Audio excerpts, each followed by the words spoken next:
روایت پرست معاشرہ ہمیشہ نئے تجربات اور روایت سے خوفزدہ رہتا ہے۔ کچھ ایسی ہی صورتحال نثری نظم کو درپیش رہی۔ بعض ناقدین کا خیال ہے کہ ٹیگور کی کتاب گیتا نجلی اس کی پہلی کڑی ہے، جس کا ترجمہ نیاز فتح پوری عرض نغمہ کے نام سے کر چکے ہیں، لیکن شمس الرحمن فاروقی کی بقول میر ناصر علی خیالاتی پریشہ میں اس سے پہلے اس قسم کی تحریریں شائع کرا چکے ہیں۔ 1920 میں جوش ملی آبادی کا پہلا مجموعہ روح ادب منظر عام پر آیا تو اس میں ایسی نظمیں موجود ہیں جن کو ہم نثری نظموں کے قریب کہہ سکتے ہیں۔ اس کے بعد 1929 میں نیرنگ خیال کے مدیر حکیم محمد یوسف حسن نے پنکھڑیا کے نام سے ایک مجموعہ مرتب کیا، جس میں موجود نظمیں نثری نظموں کے قریب تر ہیں۔ قیام پاکستان کے بعد نثری نظم کے حوالے سے جو سب سے اہم نام ہے وہ میرا جی کا ہے۔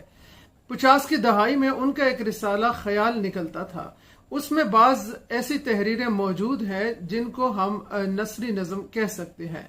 یہ تحریریں بسنت سہائی کے نام سے شائع ہوتی رہی۔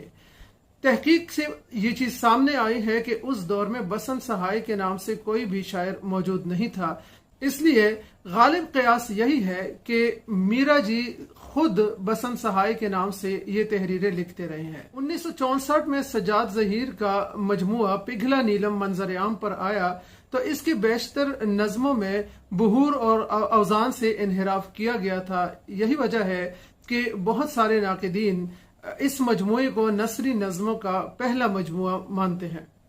سجاد ظہیر کے بعد مبارک احمد اور احمد ہمیش ایسے نام ہیں جو خود یہ دعویٰ کرتے ہیں کہ اردو میں نثری نظم کا آغاز دراصل ان سے ہوتا ہے، لیکن نثری نظم کی یہ بحث یہاں تک الجھی ہوئی نہیں ہے، بلکہ اس کے نام کے حوالے سے بھی بڑی پیچیدگی پائی جاتی ہے۔ 20ویں صدی کے ربع اول تک اس کے لیے شہپارے کا لفظ بھی استعمال ہوتا رہا، اور اس کے بعد نثری کا، نثر پارے، نثر لطیف، نسم، اس قسم کے نام اور اصطلاحات استعمال ہوتے رہے۔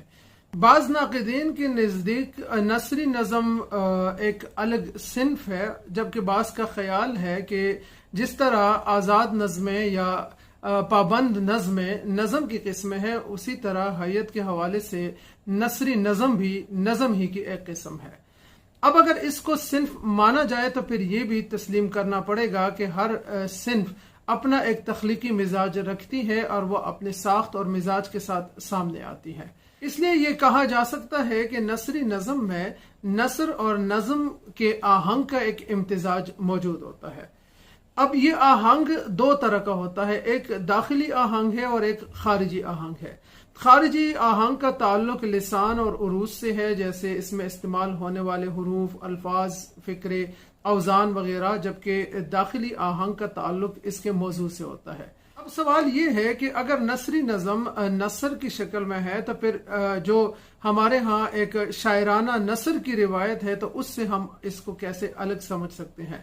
تو یہاں یہ بات سمجھنے کی ہے کہ شاعرانہ نثر میں کوئی بھی ٹکڑا آپ اٹھا کے دیکھیں گے تو وہ اپنے سیاق و سباق کے بغیر اس کی تفہیم نہیں ہوتی، جبکہ نثری نظم اپنی ذات میں مکمل اور جامع ہوتی ہے۔ کہا جا سکتا ہے کہ نثری نظم نثر اور نظم دونوں کے حصار اور سحر میں نہیں رہتی، بلکہ اس سے الگ ایک اپنی شناخت رکھتی ہے۔ یہ قافیہ، ردیف، بحر اور اوزان سے آزاد رہتی ہے، لیکن ایک آہنگ کی وجہ سے اپنے شناخت کا اظہار یہ کرتی ہے۔ شاعرانہ ذوق اور اظہار کی خواہش ہو تو اس کے لیے عروض کی سند نہیں چاہیے۔ یہی وجہ ہے کہ قافیہ، ردیف اور عروض سے آزاد رہنے کے باوجود اس کی اپنی ایک انفرادیت موجود ہے۔ چونکہ حیت نہیں ہے، اسی لیے اسے فارم لیس فارم بھی کہا جاتا ہے۔ گویا یہ کسی بھی شکل میں ہو، کسی بھی موضوع پر ہو، اہم بات یہ ہے کہ اس میں استعمال ہونے والے الفاظ کے اندر وہ تخلیقی معنویت موجود ہو جو ایک شاعرانہ خوبی سمجھی جاتی ہے۔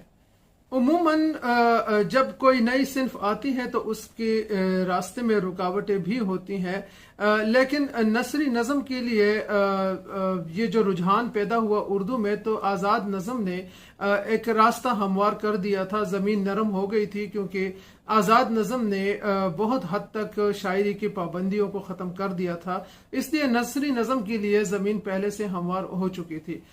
یہاں چند باتیں آپ کے سامنے رکھنا چاہتا ہوں۔ ایک یہ کہ مغرب میں نثری نظم پیراگراف کی شکل میں بھی لکھی جاتی ہے، جبکہ اردو میں بالعموم یہ یا تو سطروں میں یا بندوں کی شکل میں لکھی جاتی ہے۔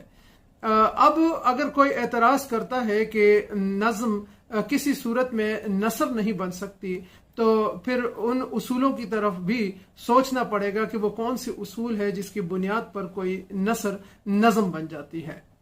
یہ طے ہے کہ نئی نسل کے شعراء اپنی تخلیقی آزادی کی خاطر قافیہ، ردیف، بحر، اوزان کی پابندیوں سے خود کو آزاد کرنا چاہتی ہے۔